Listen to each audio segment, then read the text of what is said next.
Tetapi persoalan paling besar dalam teori fizik, setiap sesuatu jisim yang bergerak laju selaju kelajuan cahaya, pasti dia akan berubah menjadi tenaga. Jisim ni kalau dia bergerak laju selaju cahaya, dia akan berubah menjadi tenaga. Dan tenaga tu kalau kita kembalikan semula dalam bentuk jisim, inilah yang biasa akan ditemui. Jisim tersebut akan ada kecatatan, atau istilah moden disebut ghalat. Kalaulah saya tubuh yang macam ni bergerak dengan kelajuan cahaya, bila sampai tu agak-agak lagu ni juga ke banyak rosak. Setakat naik motor keris 1214 tak berubah. Hak 120 kilo ni tak jadi 80 kilo lah naik motor keris 1214. Tapi kalau pi kelajuan cahaya, memang akan ada kecatatan dan ghalat. Tapi isu dia, why Nabi Muhammad dapat mempertahankan keutuhan dan keaslian tubuh badannya tanpa ada satu pun unsur kecatatan dan satu pun unsur ghalat. Tak payah pihak laju-laju sangat. Ambil satu contoh mudah, ambil bantal kita tidur. Ambil bantal kita tidur 4 segi tu, kita letak betul-betul ke kabur dia elok-elok, kemudian kita pegang bucu hak atas. Cuba buat lagu ni laju-laju, tak sampai kelajuan cahaya pun. Buat lagu ni laju-laju, bila berhenti agak-agak elok macam mula-mula start tadi ke, hak tu renyok kau ni, hak ni renyok kau ni dah. Tak, tu bantal baru, kita buat lagi. Agak-agak elok macam first sebelum buat lagu ni ke, dia dah jadi hak tu ke kabur pikok tu, hak ni ke kabur pikok ni, hak ni. Apa jadi? Betul tak jadi gitu? Tengok, dah ada kecatatan pada bantal, dah ada ghalat pada bantal tu, kuasa hayunan tangan manusia biasa. Yang ni lah ada kaitan dengan twin paradox lah, ada kaitan dengan anihilisasi lah. Ini dalam cerita Mi'raj lah, tak boleh cerita lah malam ni. Itu biarlah. Maksudnya kita tengoklah, itulah kehebatan Buraq. Dan ada riwayat menyebut bagaimana keberadaan Jibril dan Mikail waktu Nabi naik Buraq. Ada riwayat sebut Mikail ni tukang pegang tali ada di leher Buraq tu, Mikail tugas dia. Dan Jibril duduk belakang duduk mengawal, takut jadi apa-apa. Wallahu alam lah jadi apa-apa tu. Kalau kita motor ni kan takut terlepeh kuat sangat ke, takut terpress kuat sangat, rem kuat sangat ke, maksud jadi apa-apa tu, wallahu alam, itu di sisi Allah lah. Tapi perjalanan ni daripada mana ke mana ni Nabi ni? Mekah ke Masjidil Aqsa. Ingat, jarak Mekah dengan Masjidil Aqsa cuma 1,500 kilo je. 1,500 kilo, satu saat 300,000. Agak-agak berapa? Satu saat tu belah 200. Satu saat tu kita belah 200, ambil satu saja daripada 200, itulah capaiannya. Bukan 10 saat. Satu saat tu kita kerat 200, ambil salah satu je, tinggal lagi 199. Itu je capaian 1,500 kilo. Dan kalaulah Allah mengatakan bahawa perjalanan ni cuma diambil sebahagian daripada malam, termasuk Isra', termasuk Mi'raj, pelik ke tak pelik? Tak ada kepelikan pun pada kita, tak ada yang aneh pun pada kita. Tapi yang paling awal kita harus mengetahui, sebab ada khilaf Rasulullah Isra' dan Mi'raj ni dengan jasad ke dengan roh, dengan jasad ke dengan roh, ke jasad sekali dengan roh. Tak mana? Okey, sekurang-kurangnya ada 3 pandangan. Yang pertama ialah sebahagian ulama-ulama ada yang berpendapat bahawa Isra' dan Mi'raj yang berlaku pada Rasulullah ni bukan dengan jasad, tetapi dengan roh semata-mata. Bahkan ada yang lebih mengatakan sebagai rihlah manamiyah. Apa yang Nabi lalui ini seolah-olah macam mimpi yang ditunjuk dan dipertontonkan kepada baginda. Itu satu pandangan, bukan dengan jasad tapi dengan roh, sama ada Isra' ataupun Mi'raj. Pendapat yang kedua dipegang dan didominasi oleh sebahagian besar jumhur, sama ada ulama-ulama khalaf dan ulama-ulama salaf. Peristiwa Isra' dan Mi'raj yang dilalui oleh Nabi Muhammad berlaku jasad bersekali dengan ruh. Jasad bersekali dengan ruh. Hak utama diambil dengan kata abdihi itulah. Dia tak sebut dengan ruhihi. Abdihi itu termasuk ruh dengan jasad. Dan yang ketiga, agak-agak nak kata apa? Dah mula-mula tu bukan jasad dengan ruh, yang kedua jasad dengan ruh. Agak-agak yang ketiga tu nak kata jasad saja tak ada ruh. Nampak sangat dah. Oh, dah tu dah. Agak-agak lagu mana? Agak-agak je. Yang ketiga ni ialah mereka berpendapat dan berpandangan Isra' tu dengan jasad dan roh, tetapi waktu Mi'raj cuma dengan roh semata-mata.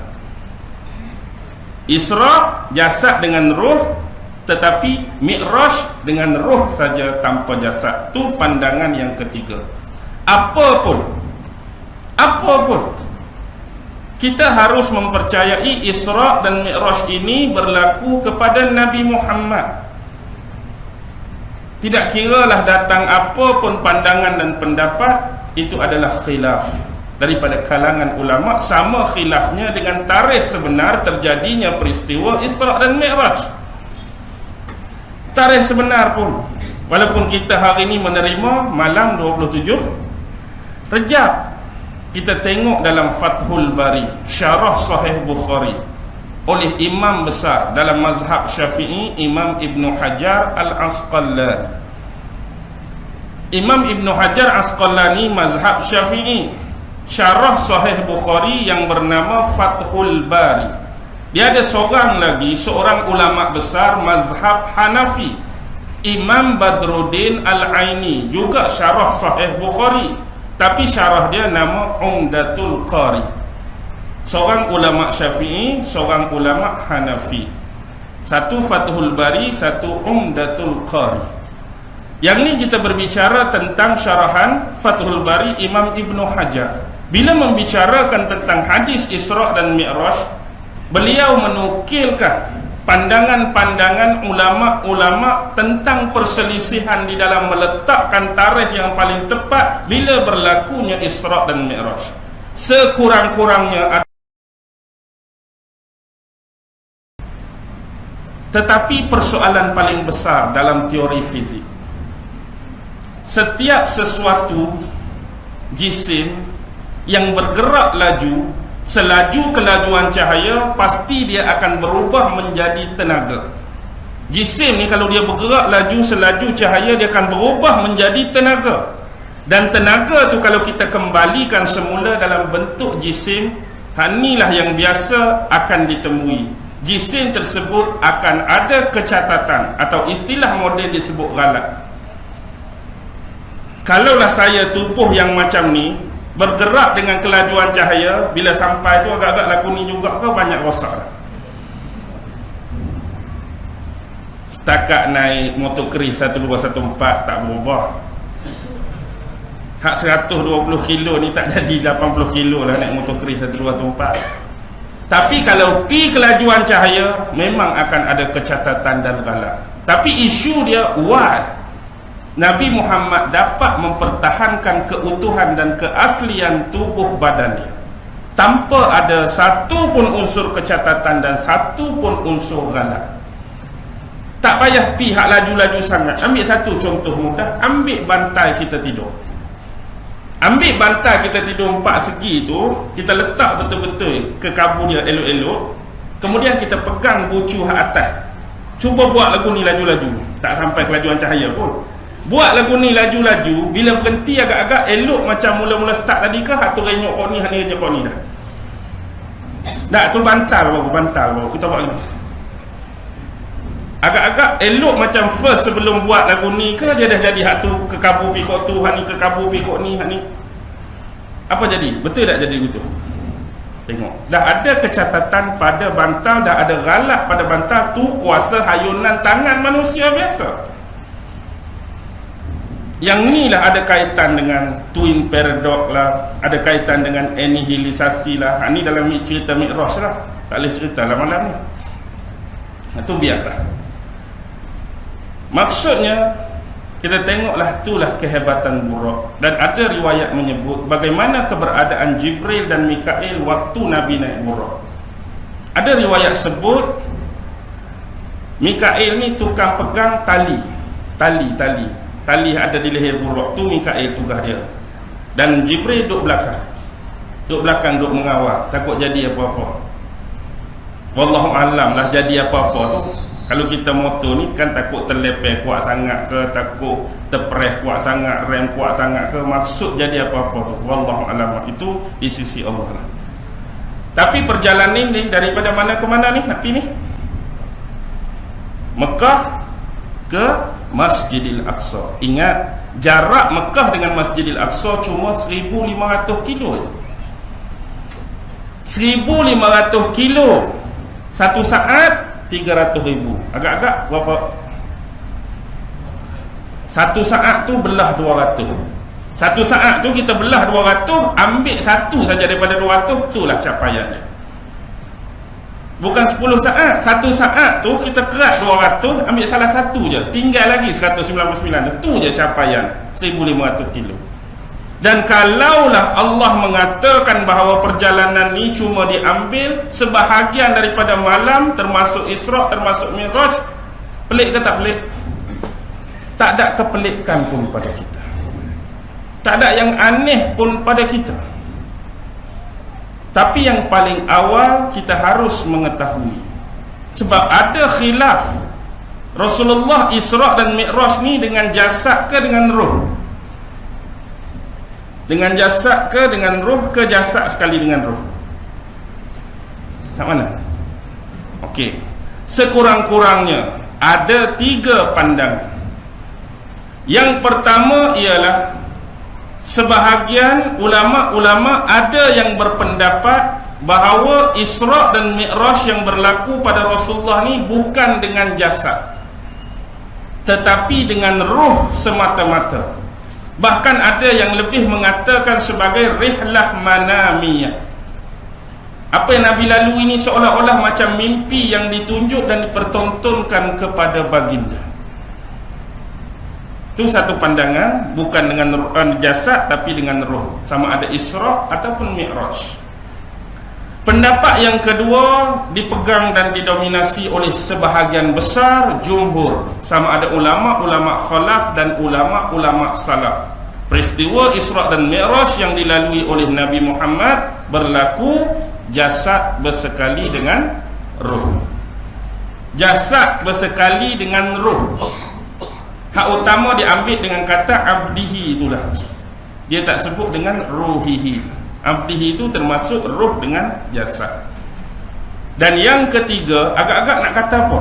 Dah mula-mula tu bukan jasad dengan roh, yang kedua jasad dengan roh. Agak-agak yang ketiga tu nak kata jasad saja tak ada roh. Nampak sangat dah. Oh, dah tu dah. Agak-agak lagu mana? Agak-agak je. Yang ketiga ni ialah mereka berpendapat dan berpandangan Isra' tu dengan jasad dan roh, tetapi waktu Mi'raj cuma dengan roh semata-mata. Isra' jasad dengan roh, tetapi Mi'raj dengan roh saja tanpa jasad. Tu pandangan yang ketiga. Apapun kita harus mempercayai Isra' dan Mi'raj ini berlaku kepada Nabi Muhammad. Tidak kiralah datang apa pun pandangan dan pendapat, itu adalah khilaf daripada kalangan ulama, sama khilafnya dengan tarikh sebenar terjadinya peristiwa Isra' dan Mi'raj.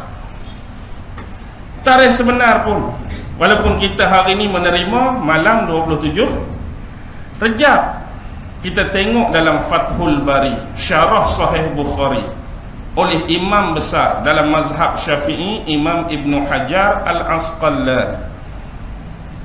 Imam Ibn Hajar Asqalani mazhab Syafi'i, Syarah Sahih Bukhari yang bernama Fathul Bari. Dia ada seorang lagi, seorang ulama besar mazhab Hanafi, Imam Badruddin Al-Aini, juga syarah Sahih Bukhari, tapi syarah dia nama Umdatul Qari. Seorang ulama Syafi'i, seorang ulama Hanafi. Satu Fathul Bari, satu Umdatul Qari. Yang ini kita berbicara tentang syarahan Fathul Bari Imam Ibnu Hajar. Bila membicarakan tentang hadis Isra dan Mi'raj, beliau menukilkan pandangan-pandangan ulama-ulama tentang perselisihan di dalam meletakkan tarikh yang paling tepat bila berlakunya Isra dan Mi'raj. Sekurang-kurangnya